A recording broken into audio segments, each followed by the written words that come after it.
नमस्कार मित्रों, मैं प्रदेश श्रीवास्तव कहानी टाइम में आपका स्वागत करता हूं। लीजिए सुनिए मेरा एक और उपन्यास, बेनज़ीर दरिया किनारे का ख्वाब। इस उपन्यास का पहला संस्करण पुस्तकबाजार.com कनाडा से 2020 में और उसी वर्ष दूसरा संस्करण मातृभारती.com गुजरात से प्रकाशित हुआ। तो लीजिए उपन्यास सुनिए। काशी नगरी के पास एरिया में उनका अत्याधुनिक खूबसूरत मकान है, जिसके पोर्च में उनकी बड़ी सी लग्जरी कार खड़ी होती है। एक छोटा गार्डन नीचे है तो उससे बड़ा पहले फ्लोर पर है, जहां वह कभी कभी अपने पति के साथ बैठकर अपने बिजनेस को और ऊंचाइयों पर ले जाने की रणनीति बनाती हैं। तमाम फूलों, हरी भरी घास, बोनसाई पेड़ों से भरपूर गार्डन में वह रोज़ नहीं बैठ पाती, क्योंकि व्यस्तता के कारण उनके पास समय नहीं होता। जो थोड़ा बहुत समय मिलता है उसे वह अपने 3 बच्चों के साथ बिताती हैं, जो वास्तव में उनके नहीं हैं। दोनों पति पत्नी जितना समय एक दूसरे को देना चाहते हैं वह नहीं दे पाते। उन दोनों के बीच प्यार का अथाह सागर हिलोरे मारता वैसे ही बढ़ता जा रहा है, जैसे ग्लोबल वार्मिंग ध्रुवों की बर्फ पिघला कर सागर के तल को बढ़ाई जा रही है। और ऐसे ही बढ़ते सागर तल के किनारे वो अपने होटल बिजनेस की नींव रख चुकी हैं, जिसका विस्तार पूरे देश में करने का उनका सपना है। लेकिन एक चीज़ है जो उन दोनों को भीतर ही भीतर कुतर रही है, वैसे ही चाल रही है जैसे इंसानों के कुकृत्य पृथ्वी को चाल रहे हैं। लेकिन उन्हें जो चाल रहा है वह उन दोनों का या किसी अन्य का भी कोई कुकृत्य नहीं है। मेरे बहुत प्रयासों के बाद वह तैयार हुए कि मैं उनके जीवन को आधार बनाकर यह उपन्यास लिख सकता हूँ। हालांकि पति में मैं कुछ हिचकिचाहट देख रहा था।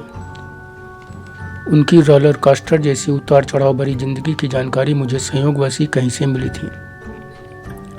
उस संक्षिप्त सी जानकारी में ही ऐसी बातें थी जिसने मेरे लेखक हृदय को उद्वेलित कर दिया कि इस कैरेक्टर को और जानूं और समझूं, फिर लिखूं अपने प्रिय मित्र पाठकों के लिए एक ऐसा उपन्यास जो वो पढ़ना शुरू करें तो पूरा पढ़कर उसे छोड़ ना पाएं, बल्कि खोए रहें उसी उपन्यास में।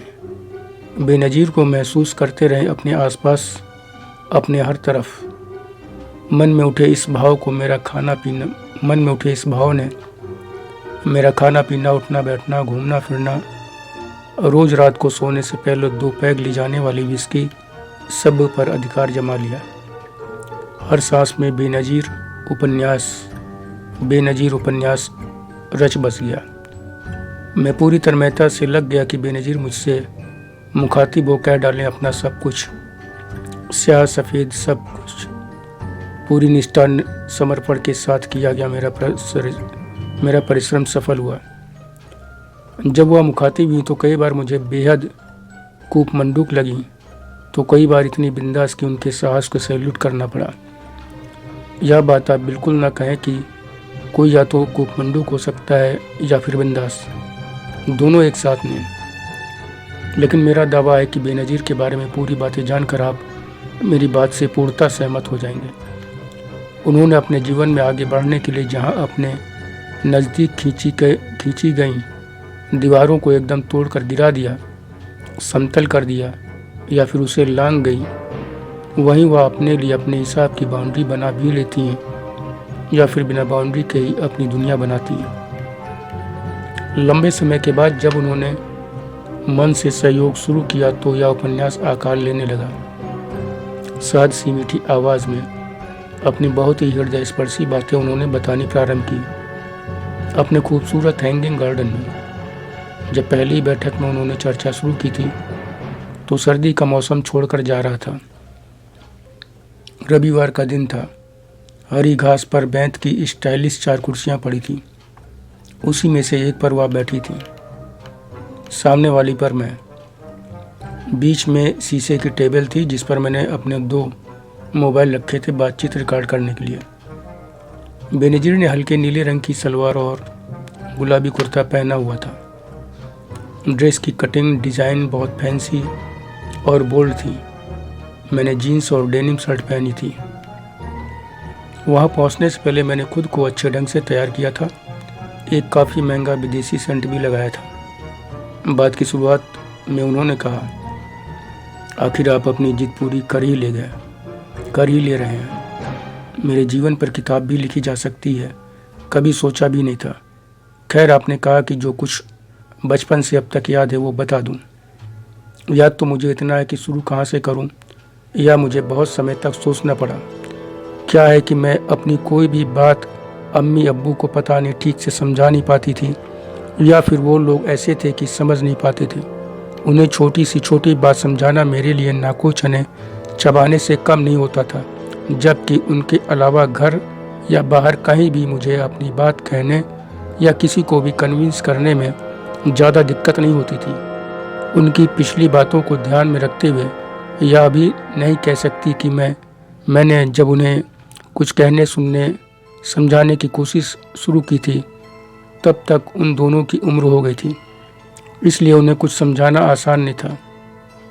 वो क्या कहते हैं कि 60 के बाद सठिया जाते हैं, और वह लोग तो 65 से ऊपर हो रहे थे। असल में अम्मी अब्बू दोनों शुरू से ही ऐसे ही थे। कम से कम अपनी याददाश्त में बचपन से उन्हें ऐसे ही देखती आ रही थी। हाँ, 10-12 साल पहले तक अम्मी के साथ यह समस्या नहीं थी।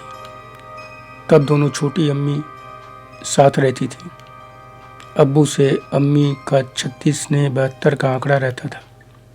महीनों हो जाता था वह एक दूसरे को देखते भी नहीं थे। अम्मी उनकी आहट मिलते ही अपने कमरे में खुद को छिपा लेती थी कि कहीं अब्बू से सामना ना हो जाए, क्योंकि अब्बू सामना होने पर कुछ न कुछ तीखा जरूर बोलते थे और अम्मी अपना आपा खो बैठती थी। सारी लानत मलामत उन पर भेजती हुई चीखती चिल्लाती धरती आसमान एक कर देती थी, और तब अब्बू की तरफ से दोनों छोटी अम्मियाँ भी मैदान में कूद पड़ती थी। मगर अम्मी की आक्रामकता के आगे वह दोनों कमज़ोर पड़ जाती थी। उन्हें अपने कमरों में दुबक जाना पड़ता था। कई बार तो अम्मी के हाथ उस समय जो भी सामान लग जाता उसी से उन दोनों अम्मियों को मारने के लिए दौड़ पड़ती थी। एक बार तो तीसरी वाली अम्मी को चाय वाली भगोनिया जिसमें हैंडल लगा हुआ था उसी से मार मार कर लहूलुहान कर दिया था। बीच वाली आई तीसरी वाली को बचाने तो अभी बुरी तरह मार खा गई। उनकी गोद में उनकी साल भर की बच्ची यानी मेरी सौतेली बहन गिरते गिरते बची। यह तो अल्लाह का करम था कि ऐन वक्त पर आकर अब्बू ने दोनों को बचा लिया था, नहीं तो उनमें से किसी की जान भी जा सकती थी। दूसरी वाली फिर भी बेहोश हो गई थी। तब वह करीब 3 महीने की गर्भवती थी। उनकी वह तीसरी संतान थी। मुझे आज भी पूरा विश्वास है कि तब अब्बू भी अम्मी की आक्रामकता से डरते थे, क्योंकि मेरी सौतेली अम्मियों पर आए दिन हाथ उठाने वाले अब्बू मेरी अम्मी पर किचकिचा कर रह जाते थे, लेकिन उन पर हाथ नहीं उठाते थे। कई बार तो मैंने साफ साफ देखा कि वह उठा हुआ हाथ भी वापस खींच लेते थे। अम्मी से इतना दबने का या उनसे डरने का मैं जो एकमात्र कारण मानती हूँ वह यह कि अम्मी मकान की मालकिन थी। यही एकमात्र कारण था जिससे अब्बू अम्मी के ऊपर उस तरह हावी नहीं होते थे जिस तरह बाकी तीनों अम्मियों पर होते थे। वह मकान हमारे नाना ने हमारी अम्मी के नाम कर दिया था। बाकायदा उनके नाम रजिस्ट्री भी की थी। जब नाना नानी का इंतकाल हुआ तब मकान ज़्यादा बड़ा नहीं था। अम्मी कई भाई बहनों की अकाल मृत्यु के बाद अकेली ही बची थी। नाना नानी उनका जल्द निकाह कर के अपनी तरफ से निश्चिंत हो जाना चाहते थे। नाना ने 14 साल की उम्र में ही अम्मी के निकाह की तैयारी शुरू कर दी थी, लेकिन टीबी की बीमारी ने अचानक ही नाना को छीन लिया। तब मकान में 3 कमरे ही हुआ करते थे। नाना के साथ ही इनकम के सारे रास्ते भी बंद हो गए, तो नानी अम्मी को खाने पीने के लाले पड़ गए। आखिर नानी ने एक कमरे में अपनी सारी गृहस्थी समेटी और 2 कमरे किराए पर दे दिए। इससे दोनों को 2 जून की रोटी का इंतजाम हो गया। नानी 4 बच्चों और फिर पति की मौत के गम से बुरी तरह टूटती जा रही थी, लेकिन रोटी से ज़्यादा चिंता उन्हें बेटी यानी अम्मी के निकाह की थी। लाख कोशिश उन्होंने कर डाली, लेकिन नानी अम्मी का निकाह नहीं कर पाई। 3 साल निकल गए। एक जगह तो निकाह के बारात आने वाले दिन ही रिश्ता टूट गया। नानी 4 बच्चों और पति की मौत का गम तो सह ले रही थी, लेकिन इससे उनको इतना सदमा लगा कि कुछ ही महीनों में चल बसी। अम्मी बताती थी कि नानी के इंतकाल से वह गहरे सदमे में आ गई। कैसे जिएं, क्या करें, उन्हें कुछ समझ ही नहीं आ रहा था। मगर जीवन जीने का जज्बा बना रहा तो उन्होंने उनके निकाह के लिए जो गहने थे उसे बेच दिया। उससे मिले पैसे और निकाह के लिए जो पैसे थे वह सब मिलाकर खींचतान कर 3 कमरे और बनवाए, जिससे कि और किराएदार रख सकें, इनकम को और बढ़ाया जा सके। साथ ही वह अपनी चिकनकारी के हुनर का भी इस्तेमाल करने लगी। लखनऊ में चौक के पास एक दुकान से कपड़े ले आती और कढ़ाई करके दे आती। उनका यही क्रम चल निकला। अब्बू उसी दुकान से बने हुए कपड़े थोक में ले जाते थे। वहीं अम्मी अब्बू की मुलाकात हुई। फिर 1.5 साल बाद ही निकाह। अब्बू अम्मी के ही मकान में आकर साथ रहने लगे। मकान से किराएदार निकाल दिए गए, लेकिन पैसों की किल्लत हुई तो कुछ दिन बाद फिर आधा मकान किराए पर दे दिया गया। फिर देखते देखते अम्मी ने हम 5 भाई बहनों को जन्म दिया। चौथी संतान के कुछ महीने बाद अम्मी को पता चला कि अब्बू तो पहले से ही शादीशुदा हैं और 2 बच्चे भी हैं, जो अच्छे खासे बड़े हो चुके हैं।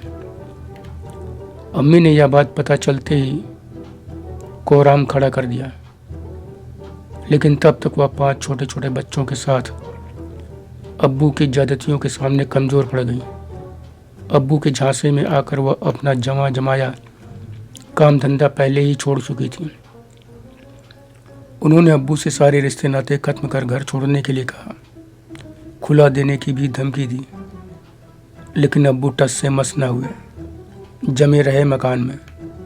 अम्मी बच्चों को बस जीने भर का खाना पीना देते थे, लाज ढकने भर को कपड़े। अम्मी के लिए अपने वालिद को खोने के बाद यह सबसे बड़ा सदमा था, जिसने उन्हें बीमार कर दिया। उन्होंने बिस्तर पकड़ लिया, लीवर की गंभीर समस्या से पीड़ित हो गई। फिर उनका जीवन पूरी तरह अब्बू की दया पर निर्भर हो गया। वह कुछ भी ज्यादती करते रहते, लेकिन अम्मी उफ तक नहीं कर पाती थी। अब्बू ने उनको वर्षों तक खूब प्रताड़ित किया। बीमारी की हालत में भी उन पर हाथ उठाते रहते थे कि वह मकान अब्बू के नाम लिख दें, लेकिन अम्मी लाख मार खाती, मगर जवाब हर बार एक ही देती कि जो तलाक आप बार बार मांगने पर भी नहीं दे रहे हैं, मकान अपने नाम लिखवाते ही मुझे तलाक देकर बच्चों सहित सड़क पर मारकर फेंक देंगे। हमें सड़कों पर भीख मांगने के लिए छोड़ देंगे। हमें अपनी देह तक बेचने को मजबूर कर देंगे। इतना ही नहीं, अम्मी हर मौके पर पास पड़ोस से लेकर हर मिलने वाले से सारी बातें बताकर यह जरूर कहती थी कि मेरे बच्चों की जान खतरे में है, मुझे कुछ हो जाए तो पुलिस को खबर कर देना। इन बातों से अब्बू बहुत दबाव में आ जाते थे, जिससे अम्मी की दुश्वारियां और बढ़ती। घर का आंगन जंग का मैदान बन जाता। यह जंग तब और बड़ी डरावनी हो गई जब अब्बू मेरी सौतेली अम्मी को भी घर लेते आए। अब रोज ही घर में जो हंगामा होता उससे पास पड़ोस के लोग भी ना चाहते हुए भी अंततः बीच बचाव कराने को विवश हो जाते हैं। अम्मी बार बार यही कहती कि झूठे और दगाबाज हैं, मक्कार हैं। मेरी संपत्ति हथियाने के लिए मुझसे दगाबाजी की और दगा देकर ही निकाह भी किया, या मुझे तलाक दें और मुझे मेरा मकान बच्चों को छोड़कर जाए यहाँ से। मुझे मेरा मेहर भी नहीं चाहिए, रख ले उसे। उन्होंने गुनाह किया है, मैं एक गुनाहगार के साथ नहीं रह सकती। अम्मी खुला यानी तलाक देने की धमकी तो बार बार देती, लेकिन दे नहीं पाई। अम्मी बड़ी अम्मी को भी जलील करती, कहती तुम एक गुनाहगार का साथ दे रही हो, एक सताई औरत को परेशान कर रही हो। इस जुल्म की सजा तुम्हें अल्लाह ताला जरूर देंगे। इस आदमी ने तुम्हें मुझे एक साथ धोखा दिया है, जो तुम्हारा नहीं हुआ वह मेरा कहाँ से हो जाएगा। इसने हमें धोखा दिया और न जाने कितने को देगा। ऐसे गुनाहगार को छोड़ देना ही सही है। कई रिश्तेदार, दूसरे लोग झगड़ों और अम्मी के रुख को देखकर कहते रोज रोज के झगड़े से अच्छा है तलाक देकर शांति से क्यों नहीं रहते। मगर सबकी बातों का अब्बू एक ही जवाब देते, मैं गुनाहगार नहीं हूँ, मैंने कोई धोखा नहीं दिया है, मैंने दोनों से निकाह किया है। दोनों को बेपनाह चाहता हूँ, इसलिए किसी को तलाक नहीं दूंगा। उनकी बातों से बड़ी अम्मी भी सहमत नहीं होती। उन्हें मेरी अम्मी की बातें सही लगती। जब वह बोलती तो अब्बू बच्चों के सामने ही उन्हें बुरी तरह पीट पीट कर अधमरा कर देते। चीखते चिल्लाते, कहते, इसके बहकावे में आकर मुझे गुनाहगार कह रही हो, दोनों मिलकर मेरे खिलाफ साजिश कर रही हो। इसी बात को लेकर एक दिन विवाद इतना बढ़ा कि अब्बू ने बड़ी अम्मी को 3 सेकंड में तलाक की बिद्दत दे दिया। तलाक की बिद्दत तलाक देकर बच्चों सहित बड़ी अम्मी को आधी रात को घर से धक्के देकर बाहर निकाल दिया। जाड़े का दिन था, वह घर के बाहर मारपीट से बुरी तरह चोट खाई। दीवार के सहारे बैठी रोती रहे बच्चे भी, जो 8 और 12 साल तक के थे। मैंने देखा कि बेनजीर बड़ी अम्मी के बाहर निकाले जाने की बात बताते हुए बहुत भावुक हो गई। उस पर नियंत्रण के लिए उन्होंने टेबल पर रखे एक वायरलेस स्विच को उठाकर उसके बीच में बने एक बटन को 2 बार दबाया। फिर वापस रखते हुए कहा, आप मुझे अगर इतना गौर से देखते रहेंगे तो जो बताना है मैं वही भूल जाऊंगी। यह कहकर बेनजीर हंस दी। उनकी इस बात से न मैं शक पकाया, ना ही मन में कोई संकोच हुआ।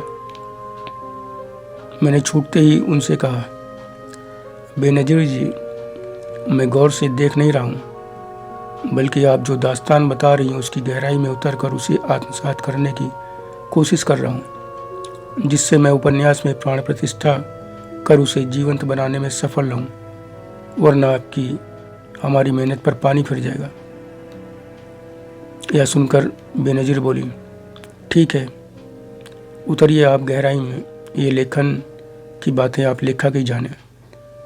लेकिन जब आप देखते हैं तो मुझे लगता है कि जैसे आपकी आंखें जादू करके वह सब भी जान लेना चाहती हैं जो मैंने आज तक किसी को नहीं बताया और बताना भी नहीं चाहती।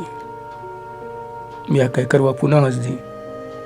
फिर अतीत में डूबती हुई सी बोली, उनकी हालत पर तरस खाकर मोहल्ले के लोगों ने कंबल, खाने पीने की चीजें तो दी, लेकिन अब्बू की हरकतों के कारण किसी ने उन्हें अपने घर में शरण नहीं दी। मेरी अम्मी से नहीं रहा गया, तो जब अब्बू सो गए तो चुपचाप बड़ी अम्मी को समझा बुझाकर घर के अंदर ले आई कि रात यहीं बिताओ, इतनी ठंड में बाहर तुम पर जान पर बनाएगी। जो भी हो, मैं अपनी इंसानियत का फर्ज निभाने की कोशिश करूंगी। सवेरे तुम चली जाना अपने घर, क्योंकि हम दोनों की भलाई इसी में है। बड़ी अम्मी बड़ी मान मनोबल के बाद अंदर आई, लेकिन लाख मिन्नतों के बाद भी खाने पीने का एक निवाला भी मंजूर नहीं किया। बच्चों ने भी नहीं। दिन भर से घर में जो हंगामा बरपाया था अब्बू ने, उससे घर में चूल्हा नहीं जला था। अब्बू बाहर से खाकर आए और तान कर सो गए थे। वह जब सुबह उठे तब तक बड़ी अम्मी अपने बच्चों के साथ अपने मायके चली गई थी। कोई उन्हें देख ना ले, मोहल्ले के लोगों के सामने उन्हें शर्मिंदा ना होना पड़े, इसलिए कड़ाके की ठंड, घना कोहरा और अम्मी के बार बार कहने के बावजूद सवेरा होने से कुछ पहले ही वह चली गई। तब सड़क पर अंधेरा ही था, इक्का दुक्का गाड़ियां दिख रही थी। अम्मी ने उनसे जाते वक्त अपनी हर गलती के लिए माफ़ी मांगते हुए ज़रूरत भर के पैसे देने चाहे, लेकिन उन्होंने नहीं लिए। अम्मी ने कहा, कम से कम किराए भर के तो रख लो। तब उन्होंने पैरों से पायल उतार कर अम्मी को देते हुए कहा, इनके बदले दोगे तभी लूँगी, नहीं तो नहीं। अम्मी की सारी कोशिशें बेकार गईं। पायल उन्हें लेनी ही पड़ी। वह जाते समय रो रही थी, मगर आंखों में गुस्सा, चेहरे पर कठोरता साफ दिख रही थी। वह दूर तक एकदम सीधी चली जाती सड़क पर अपने बच्चों को लिए चली गई। जल्दी जल्दी हम दरवाजे पर खड़े उन्हें देखते रहे, मगर वह ज़्यादा दूर तक दिखाई नहीं दी। बमुश्किल 50-60 कदम चली होंगी कि कोहरे में ओझल हो गई। उनके ओझल होने के बाद भी अम्मी बड़ी देर तक बाहर ही खड़ी रहीं। बड़ी अम्मी ने जाते वक्त अम्मी को नसीहत दी थी कि जो भी हो जाए, इस जल्लाद के नाम मकान मत लिखना, अपने हाथ कभी न कटाना।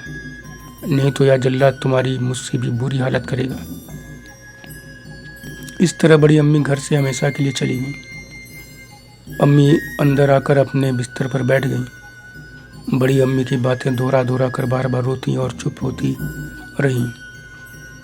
हम सभी बच्चे डरे सहमे इधर उधर दोनों सब कोनों में दुबके हुए थे। देखते देखते 9 बज गए, लेकिन चाय तक नहीं बनी थी। अब्बू 9 बजे उठे। उनके उठने की आहट से हम सब एकदम सिहर उठे। उठते ही उन्होंने बाहर जाकर देखा कि बड़ी अम्मी तो नहीं है। उन्हें बाहर अंदर कहीं भी ना देखकर कहा, खुदा का शुक्र है कि शैतान की खाला से निजात मिली। फिर अम्मी से बोले, तू भी रास्ते पर आ जा तो अच्छा है। जो कहता हूँ वो कर, नहीं तो तेरा हश्र और भी बुरा होगा। पहले से ही खफा अम्मी का गुस्सा अब साथ हुए आसमान पर पहुंच गया।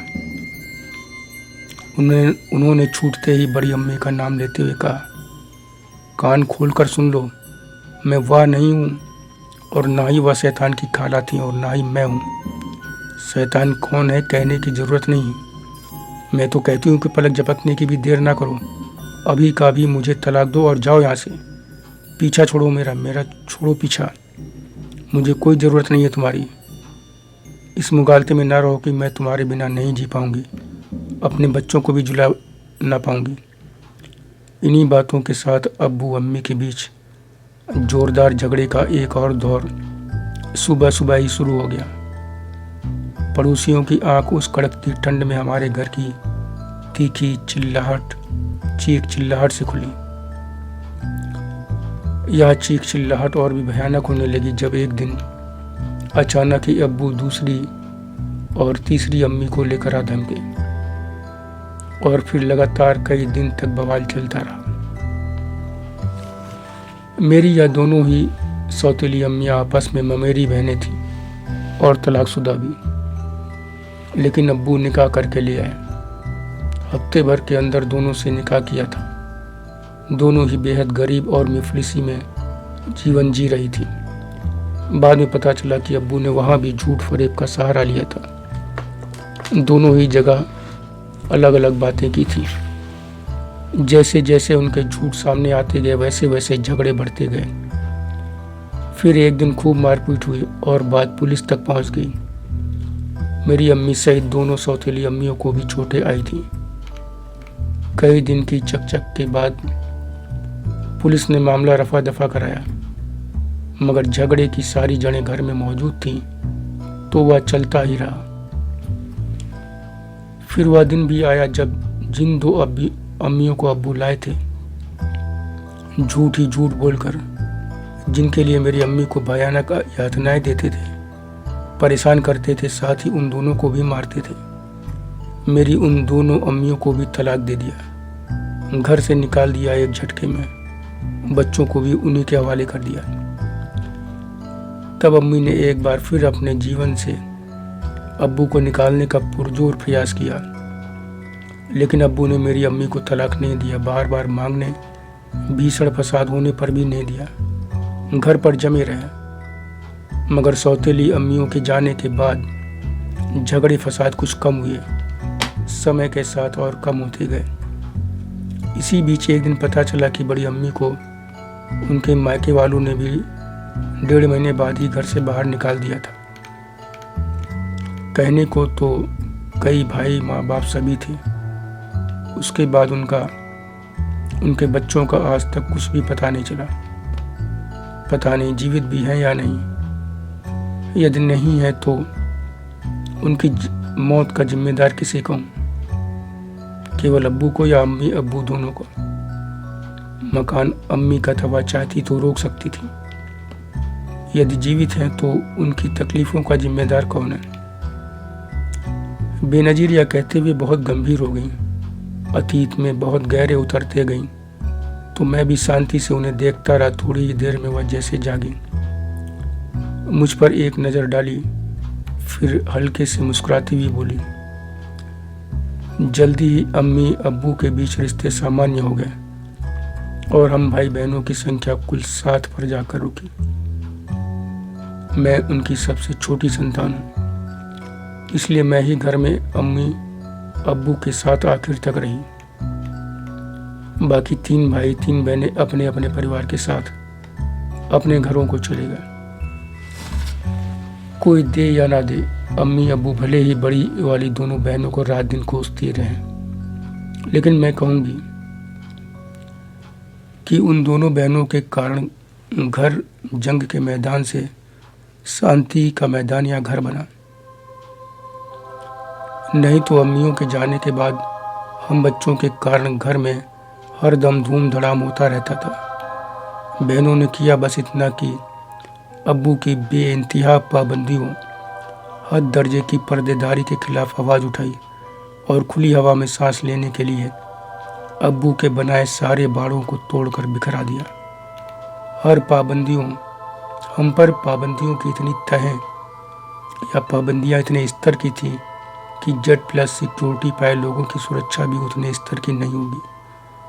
आलम यह था कि घर के छोटे से आंगन में भी हम बिना सिर ढके नहीं रह सकते थे। सूरज की रोशनी भी हमें छू ले, देख ले, यह भी अब्बू को गवारा नहीं था। पाबंदियां आयद करने की उनकी ताकत को दोनों बहनों ने कतरा कतरा कर बिखेर दिया था। इसके बावजूद वह अपनी कोशिश करते रहते थे। हम सारे बच्चे टीवी देखने के लिए तरस गए। मोबाइल क्या होता है या हम केवल सुनते थे। पढ़ने लिखने से हमारा सामना इतना ही रहा कि एक खातून को अब्बू ने उर्दू पढ़ाने के लिए रखा था। वही आकर हम बहनों को लिखने पढ़ने लायक उर्दू पढ़ा लिखा सकी। खातून उर्दू भाषा कुरान की अच्छी जानकार होने के साथ साथ उर्दू साहित्य की भी अच्छी जानकार थी। फिराक गोरखपुरी, इस्मत चुगताई, कुर्तुलन हैदर उनके प्रिय लेखक लेखिकाएं थीं। वह चाहती थी कि हम बहनों को ठीक से पढ़ाई लिखाई में आगे बढ़ाया जाए, हमारा दाखिला स्कूल में करा दिया जाए। वह अब्बू से बार बार कहती थी कि आपकी बच्चियां पढ़ने में तेज हैं, उन्हें अच्छी तालीम दीजिए। मगर अब्बू की नज़रों में यह गलत था। भाइयों को तो उन्होंने मदरसों में डाल रखा था, मगर हमारे लिए मदरसा जाने पर भी उनको सख्त एतराज़ था। उनके हिसाब से हम लड़कियां लड़कों की बराबरी कतई नहीं कर सकती। ऊपर वाले ने ही हमें दूसरे पायदान पर खड़ा करके भेजा है, तो वह कैसे लड़कियों को लड़कों के बराबर खड़ा कर दें। एक बार उन खातून ने उनसे इस बारे में थोड़ी बात कर ली, समझाने का प्रयास किया कि बच्चों के अच्छे मुस्तकबिल के लिए उनको तालीम देना आवश्यक है। मज़हब की किताबों में लिखी बातों का यह मतलब कतई नहीं है कि बच्चों को तालीम कतई ना दी जाए। यह किताबों में लिखी बातों को गलत ढंग से समझना है।